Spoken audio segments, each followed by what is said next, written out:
Hola, muy buenos días a todos. La Dirección de Presupuesto le da la bienvenida a la primera cuenta pública participativa de esta dirección, Balance y Gestión 2018 y Desafíos 2019. Les damos una cordial bienvenida a todos quienes nos acompañan esta mañana, lo que es un hito para nosotros en la DIPRES. Cabe mencionar que cada uno de ustedes recibió una ficha al ingresar al salón con un lápiz para que ustedes puedan realizar preguntas al director posterior a su presentación, las que él va a escoger algunas y las va a responder en esta instancia. Asimismo, recordamos que pueden ver la exposición a través del servicio de streaming que esta dirección ha dispuesto en nuestro sitio web www.dipres.cl. A continuación, realizará la presentación de nuestra primera cuenta pública participativa el director de presupuesto, señor Rodrigo Cerdano Arambuena.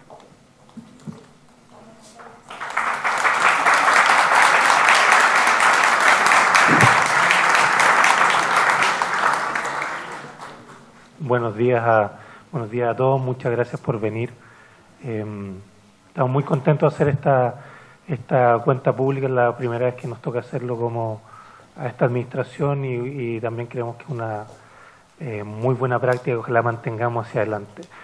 Quería agradecer particularmente a dos exdirectores de presupuesto que están aquí con nosotros, Martín Costaval y Juan Villarzú. Esta fue su casa durante mucho tiempo. Y yo creo que ustedes saben que la DIPRES va a seguir siendo su casa cuando ustedes los tienen conveniente. Lo mismo, ¿no es cierto?, para todos nuestros funcionarios. Trabajamos juntos mucho tiempo acá. La verdad es que se empiezan a formar lazos.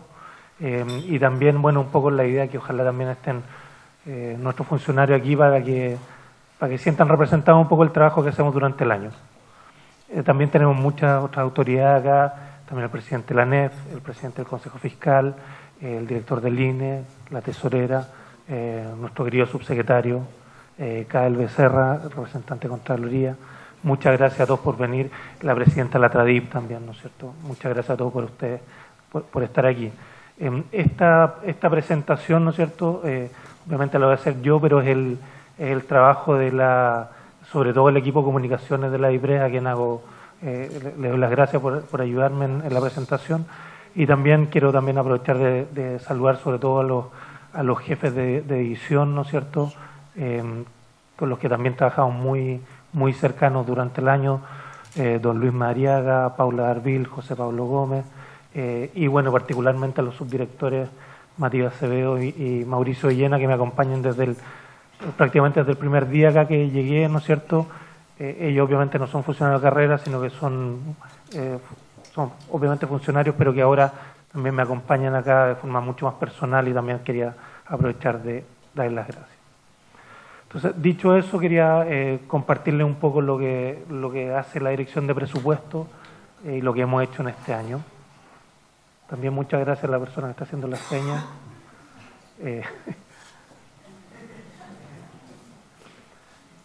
Entonces, va a ser una presentación relativamente simple. Primero, quiénes somos. La verdad que no tenemos una foto tan clara de quién es la DIPRES. Yo quería mostrarle un poquito quién es la DIPRES. ¿Qué hicimos el 2018? Nosotros estamos tratando también de avanzar en transparencia fiscal, entonces también aquí quiero decirle un poco lo que estamos haciendo y nuestros desafíos hacia adelante, es lo que sigue.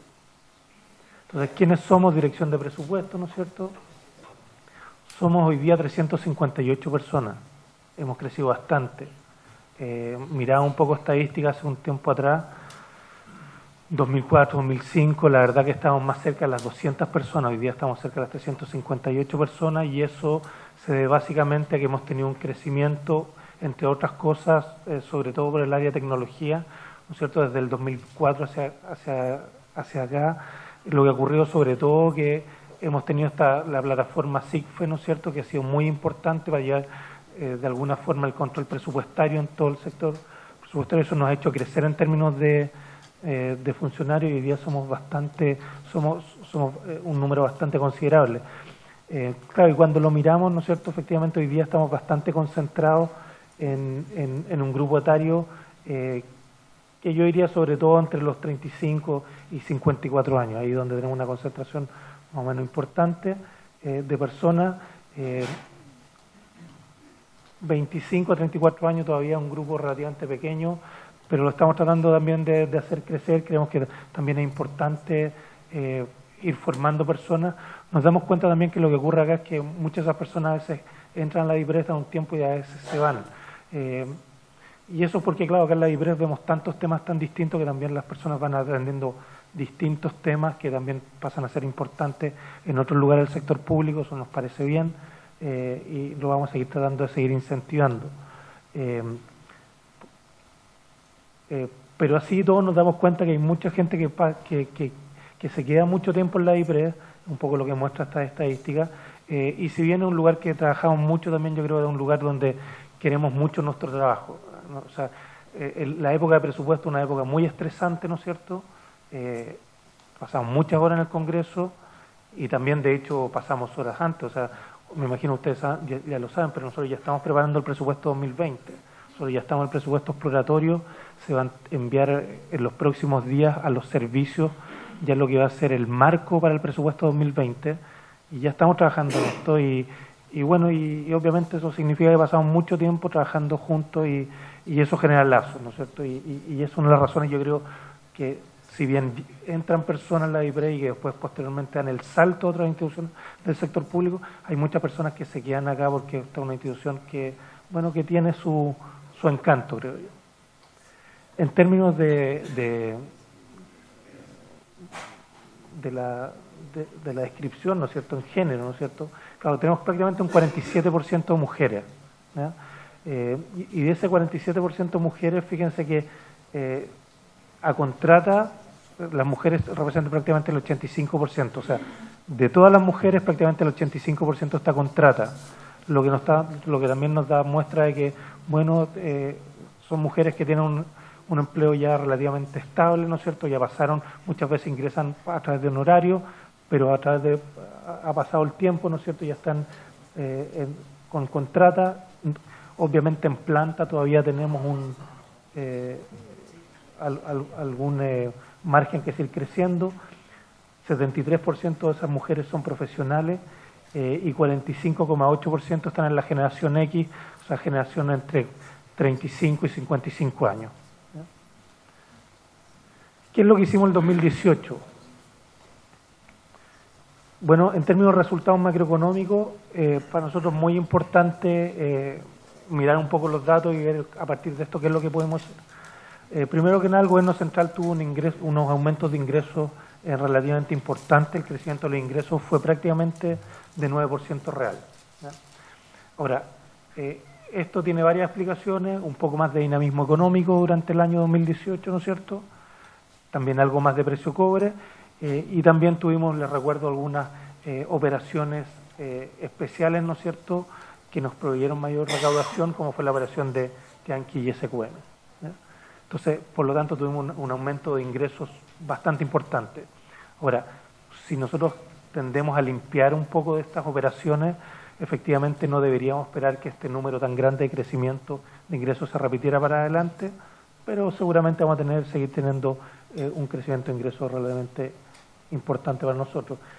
Lo que ha ocurrido con los ingresos del gobierno central a través del tiempo es que han ido creciendo paulatinamente desde el 2014 hacia el 2018 como porcentaje del PIB, ustedes lo pueden ver, ha ido creciendo paulatinamente desde 20,5 puntos del PIB a prácticamente 21,8, ¿no es cierto? Aquí hay algo más de tributación por resto de contribuyentes, desde el 15,5 que teníamos el 2014 hasta 17,1. Esto se puede explicar por varias cosas, ¿no es cierto? Tenemos por un lado algo de menor evasión, ¿no es cierto? También tenemos algo de lo que fue la reforma tributaria del gobierno anterior, ¿no es cierto? Pero así todo lo que hemos tenido en términos de porcentaje del PIB es un cierto aumento, pero yo diría dentro de la estabilidad de los ingresos, ¿no es cierto? Los ingresos han subido un poquito, pero se mantienen dentro de rangos similares a lo que teníamos en el 2015, de hecho, ¿ya? Y lo que vemos que en ingresos tributarios dentro de los restos de contribuyentes, ¿no es cierto?, los impuestos indirectos siguen siendo muy importantes, ¿cierto? Ahí tenemos IVA, ¿no es cierto?, y la renta anual prácticamente un 25% de lo que fueron los ingresos tributarios el año 2018. Ahora, estos ingresos obviamente no es parte del trabajo que hace realmente la DIPRES, esto viene mucho de impuesto interno y tesorería, a quienes se les agradece mucho. Tesorera, su trabajo es muy importante para nosotros. Esto lo que nos permite a nosotros es hacer nuestro trabajo, que es básicamente asignar la política fiscal, ¿no es cierto?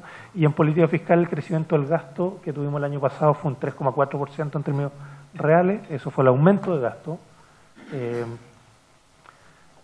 Este aumento de gasto tuvo dos componentes: por un lado el gasto corriente, ¿no es cierto?, donde teníamos muchos subsidios, gasto en personal, etcétera, que creció un 3,9%, y el gasto capital creció un 0,8%. Dentro del gasto gobierno central, el Ministerio de Educación es el ministerio con mayor relevancia, un 22,3% de todo el gasto, ¿no es cierto? Lo sigue el Ministerio de Salud con 20,4% y posteriormente el Ministerio de Trabajo y Previsión Social con un 15,8%. El resto de las partidas están en 41%, pero es bien destacable que prácticamente con esas tres partidas tenemos el 60% de todo el gasto público. Esto también es importante, claro, cuando uno mira estos tres ministerios, son tres ministerios de índole social. Entonces lo que nos dice es que nuestro gasto público está muy enfocado en todo lo que es gasto social. En términos de inversiones, que es otra cosa relevante, ¿no es cierto? Inversión en regiones fue prácticamente 1 billón de pesos, y esto tuvo una ejecución promedio de prácticamente un 99% con respecto a la ley. Y cuando miramos distintas regiones, claro, lo que uno observa es que estos son los montos que gastamos en inversión regional en cada una de estas regiones. Estos montos se financian de distintas formas. Muchas veces hablamos del FNR, ¿no es cierto?, que es el Fondo Nacional de Desarrollo Regional, pero también vienen del FAR, ¿no es cierto? Hay distintas fuentes de financiamiento, lo que nos lleva a que cada una de estas regiones haya tenido estos montos de gasto en inversión regional, ¿ya? En este gráfico obviamente no aparece Ñuble, porque bueno, una región que recién se instauró el año 2018, pero una región que ya va a empezar a aparecer en los próximos años. Ahora, dicho esto, nosotros lo que sí tuvimos que hacer durante el año es que tuvimos que, y esto fue un trabajo que hicimos bastante mancomunado con los distintos sectores de la Dirección de Presupuestos, que tuvimos que hacer una política de contención de gasto más o menos importante. Y esto fue porque sobre todo encontramos en el sector salud, ¿no es cierto?, que teníamos una sobreejecución más o menos importante, ¿no? Y como teníamos esa sobreejecución, tuvimos que de alguna forma contener gastos para mantenernos dentro de nuestra regla fiscal. Entonces, dicho eso, nosotros tuvimos que hacer un decreto de ajuste durante el año. Ese decreto de ajuste fue prácticamente por $1.000 millones. Ese decreto de ajuste, aquí está un poco el desglose de esos 1.000 millones. Lo primero que tuvo fueron prácticamente 42% de ese ajuste correspondió a gasto de soporte. Entonces aquí tuvo mucho que ver con gasto en lo que nosotros llamamos el subtítulo 22 y tuvo mucho que ver con papelería, gasto también en relativo a telefonía móvil, etcétera, ¿no? Este fue un gasto que la verdad los servicios tuvieron que ajustarse. Eso significa que los servicios obviamente tuvieron que tratar de durante el año ejecutar menos de eso, pero nos dio la impresión de que era importante hacer un ajuste que estuviera centrado en esto, en lo que llamamos el subtítulo 22, porque efectivamente esto no afecta nada que tenga que ver con servicios sociales, ¿ya?, o con gasto social. Aquí no estamos afectando subsidios, no estamos afectando ningún tipo de transferencia, sino que íbamos directamente a la vena de lo que de alguna forma hacemos en términos de materiales e insumos que se ocupan en el sector público. Después lo otro que tuvimos que hacer es que la administración anterior, ¿no es cierto?, le dejó a la nueva administración un cierto fondo de libre disponibilidad para poder gastar durante el año. La verdad que ese fondo era de algo más de $400 millones. Lo que tuvimos que hacer y lo que hizo el presidente, que fue una decisión de él, es que de esos $400 millones, 363 no se gastaron. Entonces aquí también hubo una decisión del presidente que dijo, bueno, estamos en una situación donde hay que dejar espacio a otros gastos, sobre todo al gasto de salud, y en ese sentido, bueno, una rebaja en los fondos de libre disponibilidad más o menos importante. Y después tuvimos otra rebaja específica por 20% más, que correspondió a ciertas cosas. Por ejemplo, habían algún programa más evaluado, un programa más capaz, que también en ese momento se dejaron de hacer nuevos programas, se continuaron solamente con los arrastres, y eso también nos permitió hacer ese espacio.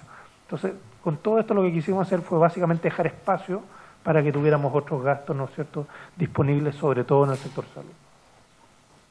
Con esto lo que ocurre es que el balance efectivo del sector público, el balance fiscal, llevamos un par de años en que estábamos con déficit relativamente grande, ¿no es cierto? 2016-2017 teníamos un déficit fiscal de 2,7 puntos del PIB. Logramos reducir el déficit el año 2018 a un menos 1,6. Esto para nosotros la verdad es importante, la verdad son cifras macro, uno las ve así, uno no ve tanta la diferencia. Pero ¿por qué nos preocupa tanto? Porque nos damos cuenta de lo siguiente. Hace 3 o 4 años atrás, ¿no es cierto?, nosotros teníamos ciertos gastos en intereses, que era una cifra relativamente grande, y resulta que 4 años después o 3 años después, cuando vemos la misma cifra de gasto en intereses, ese gasto en intereses se dobló. Entonces, aquí el problema que estamos teniendo es que, claro, nosotros tenemos gasto, y ese gasto nos gustaría que fuera sobre todo a labores más sociales, ¿no es cierto?, a gasto social, pero resulta que hay una parte importante que hoy día la estamos destinando a pago de intereses. Entonces, para que eso no ocurra, lo que tenemos que tratar de hacer es, ojalá, emitir la menor deuda posible. Sabemos que tenemos que emitir deuda porque tenemos un déficit, pero en la medida que vamos disminuyendo ese déficit, la emisión de deuda va a ser lo menor posible y por lo tanto vamos a ir minimizando el gasto en intereses y vamos a ir pudiendo dirigir esos recursos a otras cosas. Entonces, por eso que era para nosotros también tan importante ir de alguna forma disminuyendo el déficit y logramos por lo menos quebrar la tendencia al año 2018. Nuestra política en realidad no se mide por balance efectivo, ¿no es cierto?, sino que nosotros tenemos una medida que es el balance estructural, que es medir este balance nuevamente del fisco, pero con parámetros más bien de largo plazo. También lo que teníamos es que nosotros lo que buscábamos era ir disminuyendo el balance estructural, también lo logramos el año 2018, partimos con un déficit de menos 2 y logramos reducirlo a menos 1,5. ¿Podríamos ir más rápido? Sí, claro, podríamos ir más rápido, pero también tenemos que entender que tenemos que hacer espacio a un programa de gobierno y por lo tanto eso significa que hay que irlo haciendo de forma paulatina, pero lo que sí está mostrando esto es que nosotros tenemos una decisión de ir cerrando, ¿no es cierto?, estos déficits. Con esto, ¿no es cierto?, esos son los déficits, con esto nosotros tenemos dos cosas que son el resultado de estos déficits. Por un lado tenemos activos del sector público y por otro lado tenemos deudas del sector público. Entonces, lo que le estoy mostrando aquí un poco qué es lo que ha ido ocurriendo con los activos. Aquí en activos tenemos distintos tipos de activos. Estos activos son, por un lado, activos que tenemos fuera de Chile. Eso es lo que típicamente hablamos de los fondos soberanos, ¿no es cierto? Y ahí tenemos el Fondo de Estabilidad Económica y Social y el Fondo de Reserva de Pensiones. Eso lo tenemos típicamente fuera de Chile. Pero también tenemos otros activos que están dentro de Chile, que son los otros activos del Tesoro Público. Esos otros activos del Tesoro Público los tenemos dentro de Chile porque de alguna forma los ocupamos durante el año. Entonces, ¿por qué? Porque hay meses que tenemos un déficit mayor y por lo tanto necesitamos financiarlo. Bueno, lo que hacemos ahí es ocupar parte de esos otros activos del Tesoro Público, ¿eh? Cuando el jefe de división me lo permite hacer, ¿no es cierto? Entonces yo lo que les quería mostrar aquí, entonces, claro, si ustedes se dan cuenta, la parte roja es el FES, este es el Fondo Económico de Estabilidad Económica y Social, ¿no es cierto? Y la parte celeste es el FRP, el Fondo de Reserva de Pensiones. Por lo tanto, esta parte roja y la parte celeste son los fondos que tenemos fuera de Chile. Las otras partes que están acá, la parte azul, ¿no es cierto?, o más gris que está acá, corresponden a los otros activos del Tesoro Público, que un poco lo que les contaba son estos activos que tenemos dentro de Chile que ocupamos muchas veces para financiar el Tesoro Público, o financiar los déficits internamente. Bueno, usted se da cuenta que ha ido disminuyendo, sí han ido disminuyendo, pero la verdad que las proyecciones que teníamos era que a final del 2018 ya los íbamos a haber ocupado completos. Por lo menos lo que logramos al ir reduciendo el déficit es que logramos ir ocupando menos de lo necesario estos activos y eso significó que, bueno, todavía mantenemos algo de activos del otro activo del Tesoro Público disponibles para hacer uso. Y además tenemos otros activos por acá, por ejemplo, aparece este fondo es el Fondo de Educación, nos permite financiar gastos en educación. También tenemos acá el FAR, que es un fondo que ocupamos en regiones, ¿no es cierto? Y acá el otro fondo que es para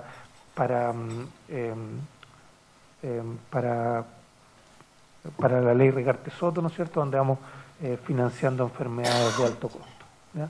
Pero la gran parte entonces está en estos fondos que están acá, ¿no es cierto?, lo que está fuera de Chile y los otros activos del Tesoro Público.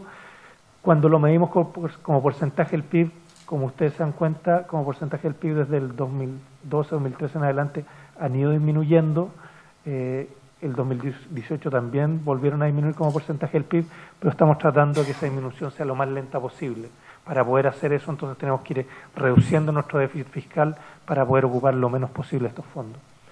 Ahora, la otra forma que tenemos de financiar el déficit fiscal no es ocupar estos activos, sino que es ocupar deuda y emitir deuda. Y esta es la otra película de la deuda que tenemos. Entonces acá tenemos deuda externa al fisco, deuda interna al fisco, y como observamos, claro, efectivamente ya llevamos varios años en que la deuda ha ido paulatinamente aumentando a través del tiempo, ¿no es cierto? El 2007 tuvimos el menor nivel de deuda como porcentaje del PIB, pero ha ido aumentando paulatinamente y ya estamos sobre los 25 puntos de deuda como porcentaje del PIB. 25 puntos en comparaciones internacionales no es una mala posición, estamos relativamente bien, pero lo que sí nos preocupa a nosotros es este aumento, esta tendencia, ¿no es cierto?, de aumentar la deuda. Y desde ese punto de vista nosotros lo que queremos tratar de hacer es tratar de estabilizar esta deuda como porcentaje del PIB, ¿no? Para eso tenemos clarísimo que lo más importante es de alguna forma tener un déficit fiscal que sea lo más acotado posible y ojalá tener un balance fiscal. Eso nos permitiría no seguir emitiendo deuda tan rápido. Ahora, en estricto rigor también financiamos otras cosas que están fuera del déficit. Por ejemplo, a veces financiamos capitalización a empresas públicas, ¿no es cierto? A veces se puede capitalizar eventualmente Codelco, ¿no es cierto? Se puede otra empresa pública, eso abajo la línea. Eso también son requerimientos de capital, ¿no es cierto?, que a veces financiamos con deuda. Pero en la medida que tengamos acotado todo lo que sea déficit fiscal, nosotros deberíamos apuntar, ¿no es cierto?, a que esta deuda se estabilice a través del tiempo. En ese contexto hicimos la ley de presupuesto para el año 2019. Nosotros, como les decía, el 2018 tuvimos un crecimiento de los ingresos bastante grande, prácticamente 9% crecimiento real de los ingresos, pero lo que nos dábamos cuenta para 2019 es que parte de ese crecimiento importante correspondía el 2018 a una operación especial que no se iba a repetir el 2019. Por lo tanto, el 2019 nosotros hicimos un presupuesto que tenía un crecimiento de ingresos, pero bastante más moderado, ¿eh? Y con eso lo que hicimos fue proyectar un crecimiento del gasto menor al crecimiento del PIB que proyectábamos en ese momento. Entonces, de alguna forma también lo que estamos tratando de hacer es que estamos diciendo, mire, para estabilizar un poco la deuda, también lo que nos damos cuenta es que el gasto tiene que seguir creciendo, pero no puede seguir creciendo tan rápido como crecía antes, ¿ya? Y eso es lo que nos permite hacer un cumplimiento de la convergencia de nuestras metas de déficit. Nuestra meta de déficit estructural, nosotros la tomamos en -2, pero nos comprometimos a entregarla el 2022 en -1 del PIB, ¿cierto? Para ir disminuyendo tenemos que ir haciendo de alguna forma una política fiscal que sea consistente con esas metas. Pero dicho eso, tuvimos un aumento de presupuesto, el aumento de presupuesto fue un 3,2% real, pero sí lo hicimos con distintos énfasis, ¿eh? Y aquí estoy tratando de poner distintos énfasis que pusimos en el presupuesto, en ese gasto. En regiones, por ejemplo, tuvimos un crecimiento en inversión regional de un 2,5% real, y ninguna región tuvo una caída en inversión, eso no ocurría hace 2 o 3 años. En educación, ¿no es cierto? Bueno, continuamos cumpliendo un poco lo que las leyes de gratuidad, también estamos incrementando beneficios de arancel, etcétera. También hubo cosas de clase media, salud también. Pero yo creo que unas cosas más relevantes que hicimos en el presupuesto fue en el tema de infancia. El tema de infancia, la verdad, cuando uno mira el esfuerzo que estamos haciendo en presupuesto 2019, y por lo tanto significa en la ejecución durante este año, ustedes van a ver que hay muchos recursos destinados a mejorar todo lo que son las residencias, ¿no es cierto?, donde están los niños. se cierran residencias, se mejoran esas residencias. De hecho, ahora hay coeficientes técnicos muy importantes en el sentido que tenemos, si no me equivoco, cerca de cada 15 niños tenemos una persona que está dedicada a esos niños. Eso significa que de alguna forma estamos mejorando mucho la atención para estos niños. No solamente ocurrió en la residencia, sino que también tenemos otros planes para que los niños también estén insertos en familia. También pusimos muchos recursos al respecto. Y lo que esperamos este año, la verdad que nosotros obviamente lo que hacemos en el presupuesto es diseñar un poco lo que es la política, pero efectivamente lo que esperamos es que esa política se ejecute lo mejor posible este año. Y esperamos que se note un cambio sustancial en la vida de esos niños. No solamente hicimos presupuesto, nosotros nos toca apoyar a los distintos ministerios y servicios, ¿no es cierto?, en todo lo que sean sus proyectos de ley. Apoyarlo significa que nosotros terminamos haciendo el informe financiero que se presenta en el Congreso para cada uno de esos proyectos de ley, pero también, como hacemos ese informe financiero, de alguna forma opinamos bastante durante el proceso y tratamos de que los proyectos tengan el mejor diseño de políticas públicas posible. En ese sentido, lo bueno de estar acá en la Dirección de Presupuesto es que como esos proyectos de ley necesitan informe financiero, eso nos permite a nosotros también tratar de influir en que esas políticas estén bien diseñadas. Y para nosotros yo diría que aquí tenemos equipos dentro de la IPRES que la verdad que son de muy alto nivel, tanto en los sectores presupuestarios como en el sector de estudios, como en las distintas divisiones que nos permiten hacer distintos aportes, y aquí nosotros interactuamos, ¿no es cierto?, en más de 90 proyectos de ley. Fueron 90 proyectos de ley, aquí están, bueno, cada uno de los que participamos. Hay cosas que yo creo son bien importantes, ¿no es cierto?, el proyecto de ley de Salacuna, ¿no es cierto?, la ley corta al Sename, el proyecto de ley de reinserción social juvenil, etcétera. Hay muchos proyectos dando vuelta de mucho impacto social que creo que, de hecho, ha sido un gusto para nosotros haber podido participar en eso. Con esto, ¿no es cierto?, nosotros también participamos y entregamos informes financieros. Eran 90 proyectos de ley, los informes financieros son mucho más. La razón es que muchas veces ingresa un proyecto de ley con su informe financiero, pero después se le hacen indicaciones. Cada vez que ingresa con indicaciones, nuevamente tenemos que hacer informe financiero. Entonces nosotros participamos más de 200 informes financieros durante el año. Y quería detener un poquito en el informe financiero, y la razón por la que me quería detener un poquito es que porque también en el programa de gobierno una de las medidas que teníamos era avanzar hacia un nuevo modelo de informe financiero que incluya el detalle de los supuestos y de los modelos que sirvieron para su elaboración. Nosotros estamos tratando de hacer eso. Es curioso, pero por ejemplo en la ley de reforma tributaria, modernización tributaria, se criticó un montón el informe financiero, pero yo les quisiera decir que si ustedes miran el informe financiero, un informe financiero que tiene 17 páginas, en esas 17 páginas no solamente tiene los antecedentes del proyecto de ley, sino que también dice la forma, la metodología, cómo se estiman los distintos impactos, ¿ya? Dice también la fuente de los datos, o sea, está claramente replicable. Es una cosa que yo creo que anteriormente eso no ocurría y nosotros estamos tratando de que eso ocurra. De hecho, es más, a partir de junio, lo que estamos haciendo es que si ustedes ingresan a la página web de IPRES, ustedes van a poder encontrar el informe financiero, ¿no es cierto? Aquí lo van a poder bajar, lo van a poder descargar, pero además lo que van a poder hacer es descargar una planilla Excel con la fuente de información. Eso significa incluso, esto no ocurre para todos los informes financieros, porque hay informes financieros que no irrogan gasto.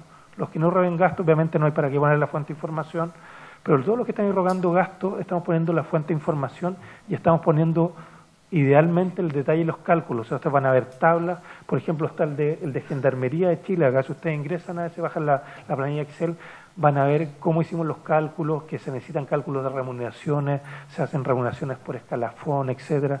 Está bastante detallado. Entonces nosotros creemos que eso también va a permitir replicar estos datos, ¿no es cierto? Y esa replicación creo que va a ser buena para la discusión. De hecho, incluso en el informe de reforma tributaria, nuevamente, que nos critican, que dicen que tuvimos un error, etcétera, nosotros creemos que no fue así, pero el punto es que también creemos que es primera vez que se empieza a discutir efectivamente los supuestos de un informe financiero. Y nosotros creemos que es un avance. Y eso es posible porque nosotros también estamos poniendo a disposición la información con lo que se hace. Entonces, bueno, ojalá que también puedan ocupar ese tipo de información. Yo creo que creo que también es importante. También ponen, creo que también obviamente puede dar espacio para discutir los supuestos, que también puede ser así. ¿Por qué no? Nosotros hacemos supuestos cuando hacemos todo informe financiero. Pero bueno, esto es base de la discusión y yo creo que también mejora un poco la discusión que tenemos en el Congreso. Creo que también va a ser muy importante también para el Consejo Fiscal. Esto también le va a dar mucho más transparencia. Ustedes van a poder mirar, Jorge, van a poder mirar un poco más todas las cosas que estamos haciendo. Creo que eso también es muy, muy relevante. Bueno, otra cosa que nos pone muy contentos es que en noviembre y diciembre del año 2018 se alcanzó un acuerdo transversal con los 15 gremios que conforman la mesa del sector público. Tuvimos una ley de reajuste, entonces, que fue con acuerdo. Nos pone contentos eso porque de alguna forma también denota un cierto ánimo de que se pueden hacer cosas. Esperamos que eso se mantenga en adelante, presidente. Por nuestra parte, nosotros estamos muy disponibles. Dentro de lo que se puede hacer, obviamente. Yo creo que ustedes también, como los dirigentes, también se dan cuenta qué es lo que podemos hacer y qué es lo que no podemos hacer, pero yo creo que en ese ánimo que podemos hacer muchas cosas. En control de la gestión pública, que es la división que hoy día está a cargo de Paula Darville, ¿no es cierto? Bueno, esta división de alguna forma lo que trata de hacer es que trata de mirar la asignación del gasto público, trata de ver si estamos asignando de forma eficiente el gasto público. Esto se hace de forma tanto ex ante como ex post. ¿Qué significa ex ante? Bueno, hay un departamento que está encabezado por Roy Rogers acá en la DIPRES, que una de las cosas que mira son los nuevos programas que generalmente vienen los distintos servicios y ministerios a solicitarlos para el presupuesto del año siguiente. Y lo que tratamos de ver es si estos programas están bien diseñados, ¿ya? Esa es parte del trabajo que se hace en la DIPRES. En la DIPRES hacemos ese trabajo sobre todo para los ministerios no sociales. Los sociales eso lo hace el MDS, ¿no es cierto? Pero ahí hay eso es lo que llamamos la evaluación ex ante. Eso lo estamos haciendo y, como les voy a decir un poco más adelante, también lo que empezamos a hacer el año pasado es que esas evaluaciones las empezamos a publicar. Antes no estaban publicadas, hoy ya también están públicas para que se puedan, para que también pueda haber escrutinio público, ¿no es cierto? Pero también lo otro que nos interesa es mirar los programas de forma ex post. Eso significa que una vez que creamos los programas, se están ejecutando, ver efectivamente cuáles son los impactos de este programa. Y lo que hicimos ahora es que creamos, y eso también se lo voy a mostrar un poquito más adelante, creamos un nuevo fondo que llamamos el Fondo de Impacto. Entonces, ¿por qué creamos este fondo? Básicamente lo que estamos tratando de hacer es que crear un fondo donde distintos especialistas puedan postular, especialistas generalmente gente universitaria, ¿no es cierto?, académicos, etcétera, y donde ellos propongan hacer evaluaciones y que sean evaluaciones lo más técnicas posibles de programas. Ahora, uno de los problemas que tenemos generalmente para hacer la evaluación de programas es que nos faltan datos. ¿Y por qué faltan datos? Porque, bueno, a veces no están disponibles, a veces los servicios los tienen, pero no están en formato electrónico, etcétera. Lo que también tiene este fondo es que este fondo permite levantar datos. Entonces eso nos va a permitir permitir hacer evaluaciones de muy buena calidad, y eso es lo que esperamos.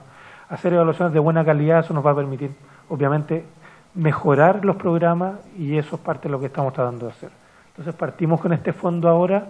La verdad tuvimos bastantes postulaciones, cerca de 20 postulaciones para este fondo. Vamos a poder adjudicar algunas pocas, y eso lo vamos a hacer el próximo 6 de junio. Bueno, y también otra de las cosas que nos preocupa, obviamente, es austeridad y eficiencia. Y en austeridad y eficiencia lo que estamos tratando de hacer es generar indicadores que nos permitan ir viendo cómo se va comportando los distintos servicios en términos de austeridad y eficiencia del gasto.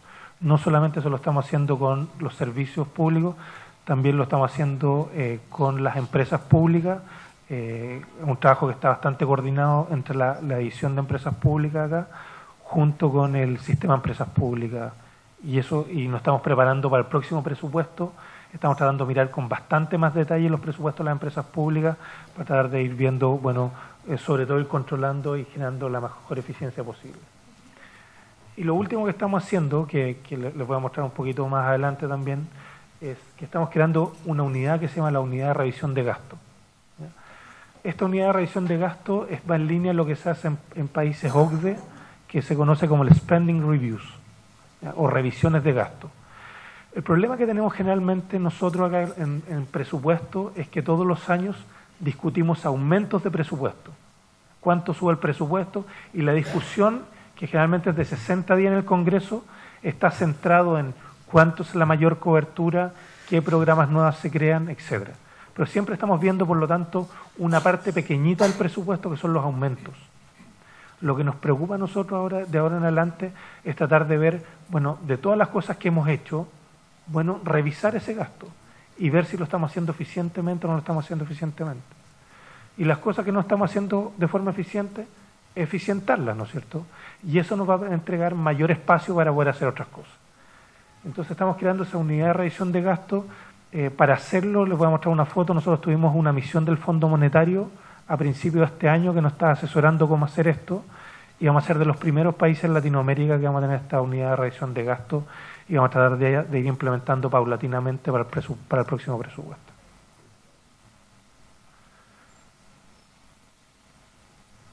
En lo que corresponde a tecnología e información, se hacen muchas cosas acá en la división de tecnología e información, pero yo quisiera poner el acento en dos cosas que hicimos el año 2018.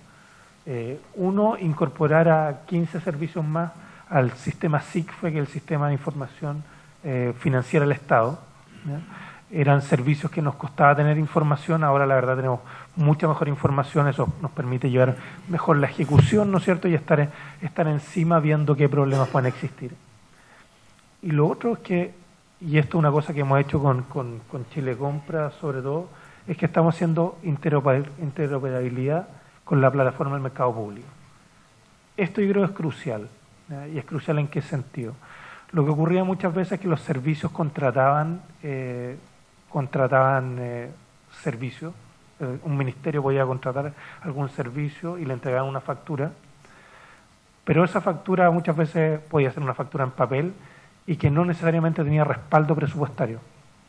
Y si no tenía respaldo presupuestario, bueno, generaba una deuda que más adelante teníamos que pagarla. ¿Ya? Muchas veces era deuda flotante, pero también eso nos da un poco también nos metía un poco el debate del sobregasto de salud. Una de las razones por las que teníamos tantos sobregastos porque, bueno, se metían facturas sin respaldo presupuestario. Ahora lo que vamos a hacer es que la interoperabilidad lo que nos permite es que si cualquier servicio quiere emitir una factura, va a ingresar a Chile Compra y va a emitir esa factura, igual que hoy día. Pero para emitir esa factura, lo primero que va a hacer el sistema de Chile Compra es que le va a preguntar al sistema contable del Estado, al SICFE, que es de la IPRES, si hay disponibilidad presupuestaria. Si hay disponibilidad presupuestaria, vamos a tener un check, y una vez que tenemos el check, se va a poder emitir esa factura. Por lo tanto, ahora todas las facturas que vamos a estar emitiendo van a tener disponibilidad presupuestaria. Esto también es muy importante para nosotros, porque también creemos que esto nos va a permitir cumplir rápidamente con la ley de pago a 30 días. Porque ahora, si todas las facturas tienen disponibilidad presupuestaria, eso significa que las vamos a poder pagar a tiempo. ¿Okay? Entonces, esto nos permite ir poniéndonos de alguna forma a punto en tecnología, ¿no es cierto? Hoy día tecnología es un insumo que es muy útil para nosotros y que estamos empezando a ocupar de forma muy intensiva con esta interoperabilidad. Bueno, y aquí está entonces lo mismo que le estaba diciendo. Entonces, todas las órdenes de compra, usted se mete a mercadopublico.cl, se van a emitir ahí, ¿no es cierto? Pero la disponibilidad presupuestaria inmediatamente se comunica el sistema de mercado público con el sistema presupuestario de SICFE, ¿no es cierto?, la dirección de presupuesto, y tenemos la disponibilidad presupuestaria. ¿Ya? También hemos tratado de hacer mejoras importantes en SICFE a través del tiempo. Parte de las mejoras en este año se resolvieron muy rápido los problemas que tuvimos en SICFE. Una meta era que estos se resolvieran en un 90%, el reporte los resolvimos en 97.5%, y de hecho más tuvimos generalmente lo que ocurría en SICFE, sobre todo a final de año. SICFE, el sistema de control presupuestario, que a final de año, sobre todo en diciembre, que tenemos tanta ejecución, los servicios cargaban la información y muchas veces se nos caía el sistema. La verdad, logramos este año que prácticamente no tuviéramos caída. Eso significa que estamos logrando optimizar el sistema y mejorar mucho nuestra utilidad presupuestaria. Ahora, pero nuestro sello durante el año que hemos tratado de hacer es tener un compromiso con transparencia fiscal más o menos importante. Entonces quería decirles por qué tenemos este compromiso con transparencia fiscal y en qué se ha notado. Lo primero, nosotros tenemos una historia de transparencia fiscal, ¿no es cierto?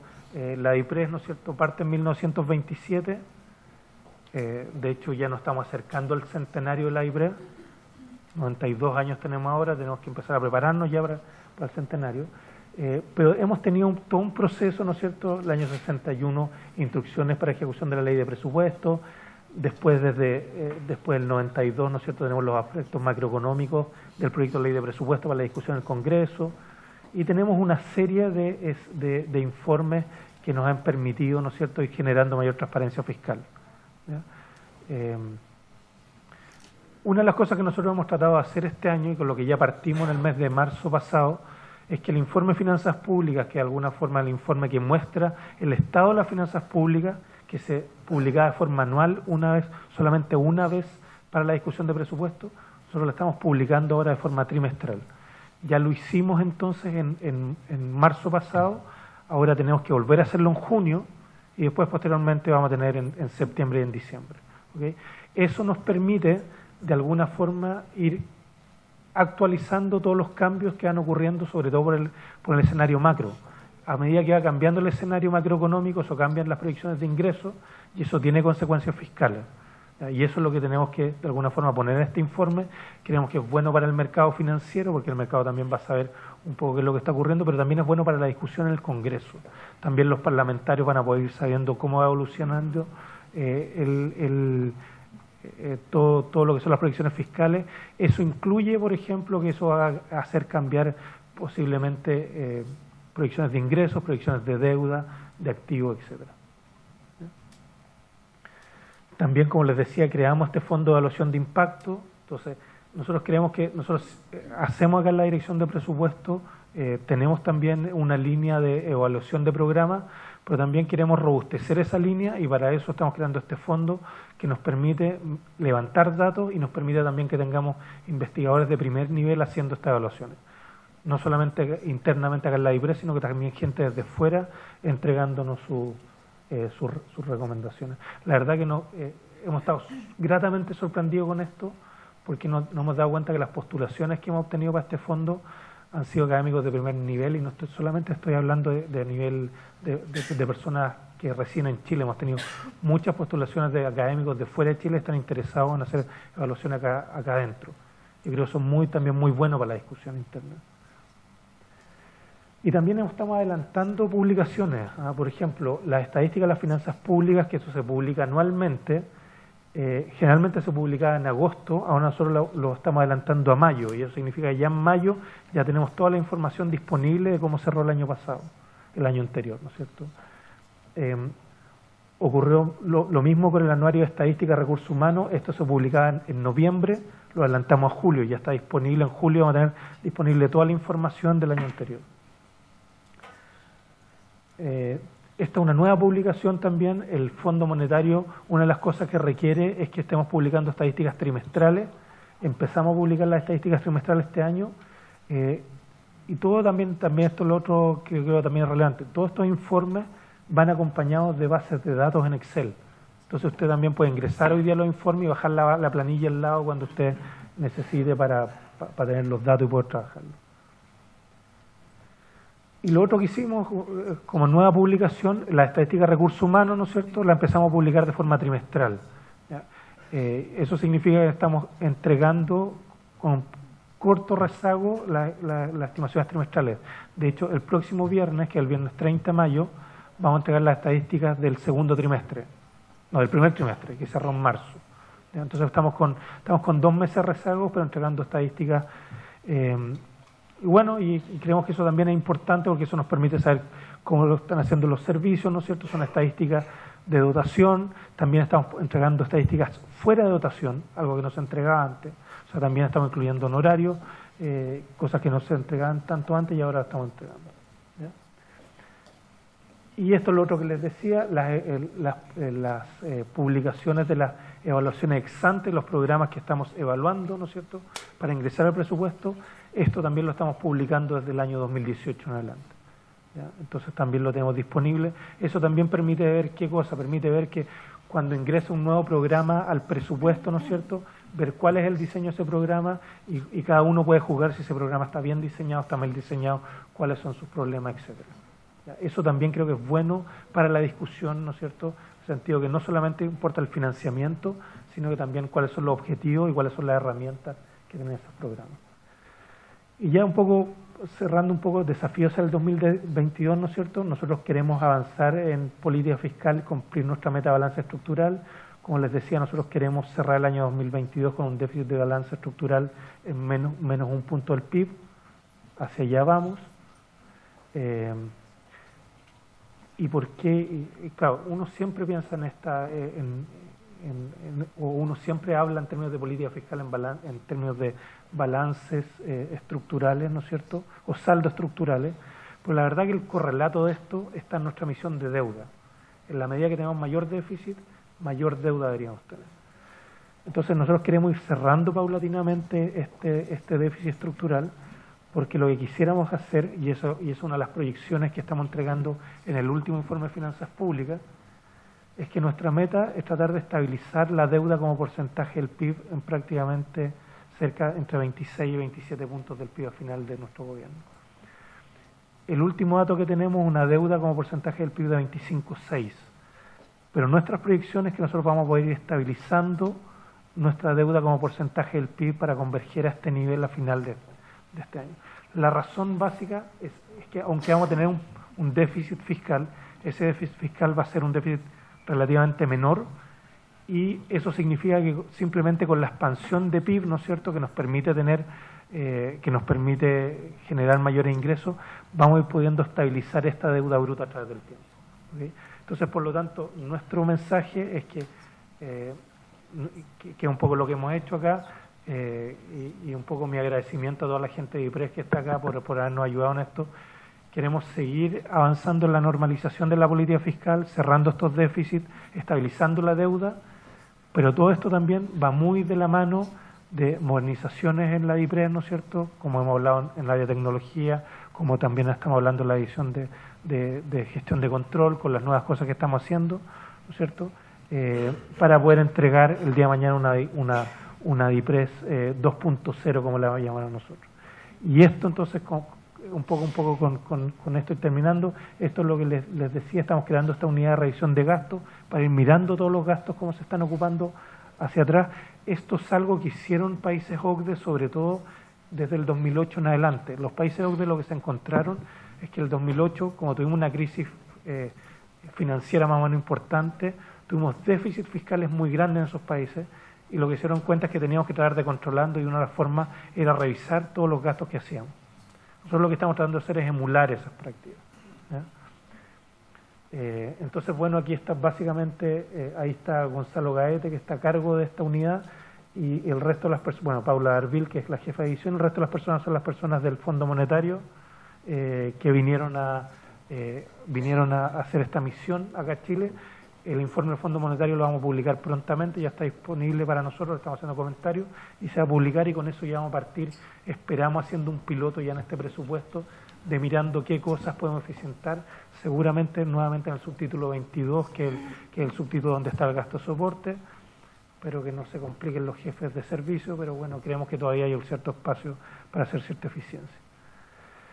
Y con esto lo que queremos hacer efectivamente es prepararnos para la DIPRES del centenario. La DIPRES se formó en 1927, estamos a pocos años, ya 8 años del centenario, y creemos que tenemos que prepararnos para esto, y es parte de lo que estamos tratando de pensar, y es parte de las cosas también que seguramente les vamos a pedir a muchos de ustedes que nos ayuden a pensar en lo que viene para adelante. Así que eso es lo que les quería contar. Muchas gracias por venir y estar acá.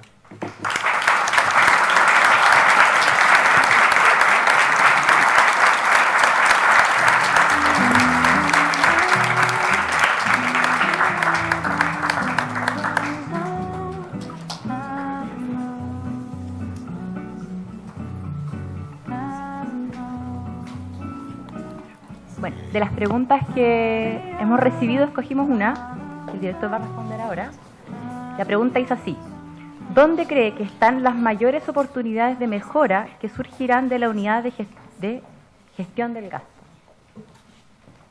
Se lo dejo acá. Muchas gracias. Sí, mira, una de las cosas que ya está haciendo esta unidad y que esta unidad revisora de gastos es que la verdad empezamos a mirar el subtítulo 22 con detalle. ¿Y eso qué significa? Que, por ejemplo, podemos empezar a mirar un poco cuántos son los costos de arriendos, que es una de las cosas que está en subtítulo 22 para distintos servicios, y podemos tratar de compararlos, ¿no es cierto?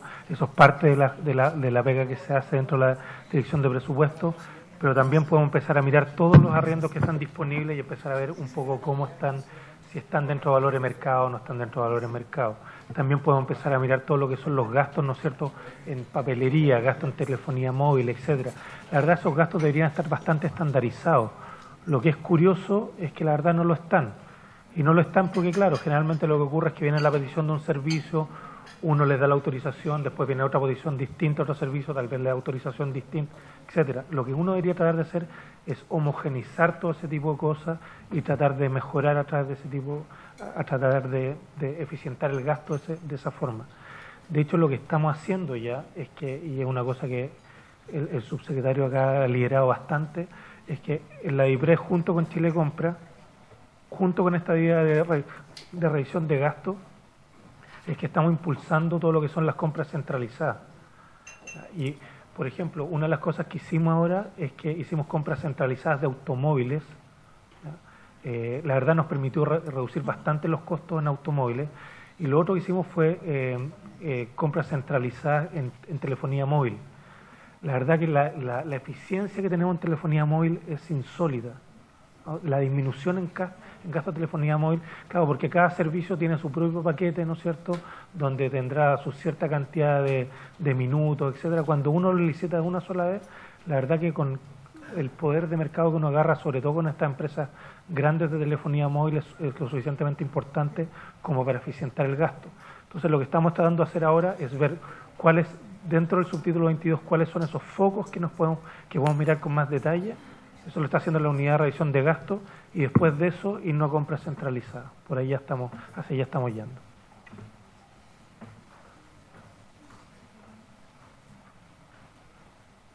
Bueno, tenemos otra pregunta. ¿Qué espera del nuevo CFA y su relación con la DIPRES?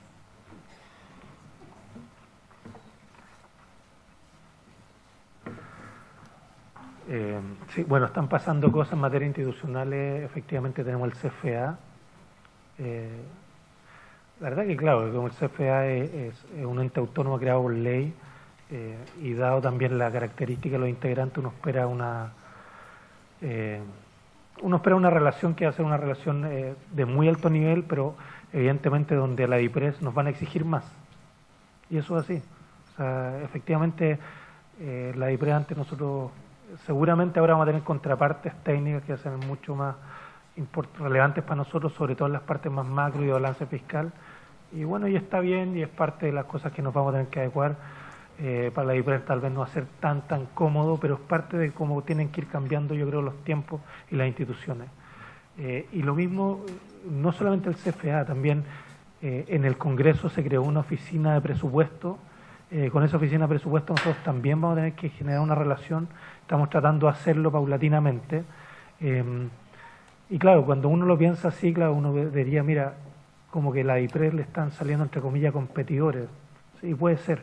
Pero también nos damos cuenta que eso también son ciertas oportunidades para nosotros. La oficina del Congreso es una oportunidad, porque muchas veces los parlamentarios pueden tener desconfianza respecto al trabajo que hacemos nosotros.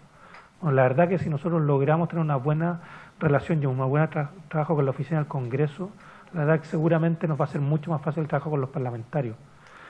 Lo mismo con el CFA, o sea, también lo que ocurre muchas veces es que llegamos al Congreso y nos dicen que nuestros supuestos de ingresos están mal estimados, nuestros supuestos de gastos están mal estimados.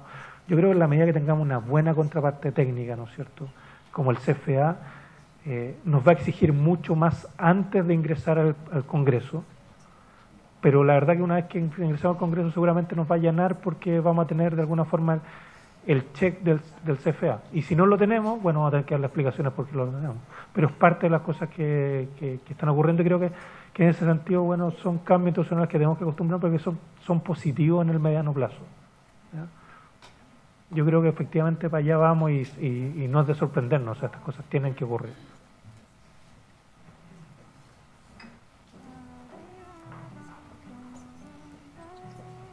Bueno, le damos las gracias a todos por su asistencia y su participación. Les recordamos que también pueden formular sus preguntas a través del sitio web que tenemos disponible en el banner Cuenta Pública Participativa.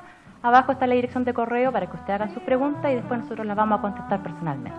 Muchas gracias.